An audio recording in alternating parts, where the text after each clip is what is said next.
Hey guys, what's going on? Today we're talking small nano sponge filters, like the little tiny ones. I just picked up some little Aquaneat tiny sponge filters and I want to set them up with you guys. We're doing this build here in my kitchen. Some of you guys follow this build. It's 3 10-gallon tanks mixed with some bowls, 2 bowls in the middle. I think it's going to look really cool. I actually have the sponge filters right here. And the reason we're doing the little ones is for the little tiny bowls.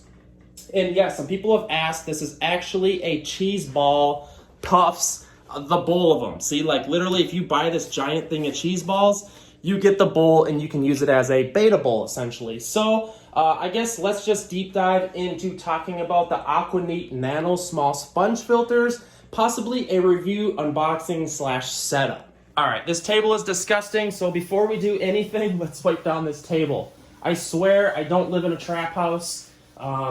There is a lot of drugs, but it's not a trap house. No, I'm just kidding. All right, so here's the Aquaneat Sponge Filter Nano small tiny guys. And these are specific to 10-gallon tanks. Maybe you can see that, maybe you can't. This is the Aquaneat ones. They're super popular.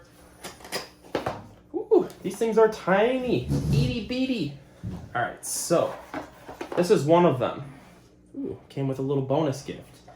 And these are so cute. I love them. So that's essentially how you set it up. It's literally, they come pre-built. I have tons of videos on kind of like taking apart sponge filters. They're all the same.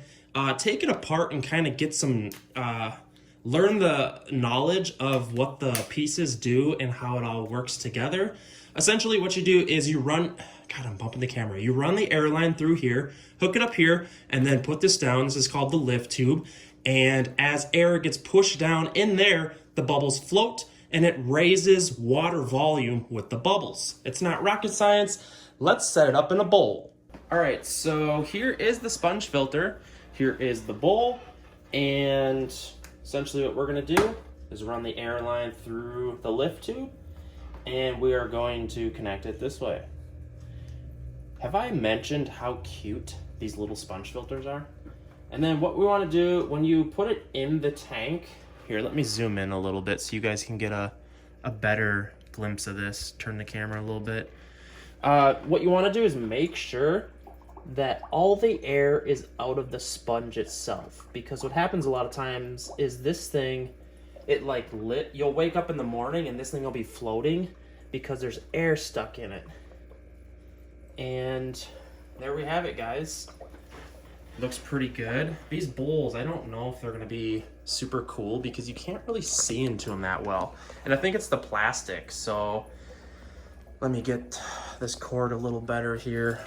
I'm hooked up to a charge block, so like, I don't know. Let me know in the comment section if you think you'll be able to view the fish like adequate enough to be in here. Here's the glass versus here's the plastic. I just don't know if it's... And what's crazy is that's the lowest setting on the air pump. As you can see, with all of the airlines here, what I did was I just ran a little hole in this cabinet, and then I have an air pump mounted in there.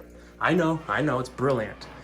I'm just kidding. So, and if you're wondering about the countertop, I epoxied it because it's kind of like a weird epoxy I found online. I'm thinking about doing the other countertops because these are kind of like gross. Same with the floor, it's all being redone. That floor is getting redone. Everything's getting redone in the old house. So that is how to set up the Aquaneat Nano small sponge filter. Sorry, I said that wrong. Aquaneat small nano sponge filter. God, I wish you could see it better. I wish I had less airflow as well too, because if I'm gonna be keeping a beta in here, like that much surface agitation just isn't gonna fly. So what I might be able to do is like lift it up so it's less, or kind of like, I don't know, maybe this just won't work, or get an air pump that dials down better.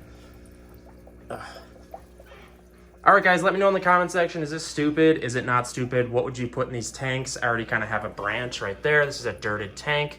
These are dirted tanks. I love dirted tanks. There's even dirt in the bowls. That way you can get some root feeding plants in there and they're gonna do amazing because root feeders are the best and they're so easy with dirt tanks. So All right, guys, hit up the comments. Let me know what's going on. I need to hear from you guys because I'm going crazy working on fish tanks by myself.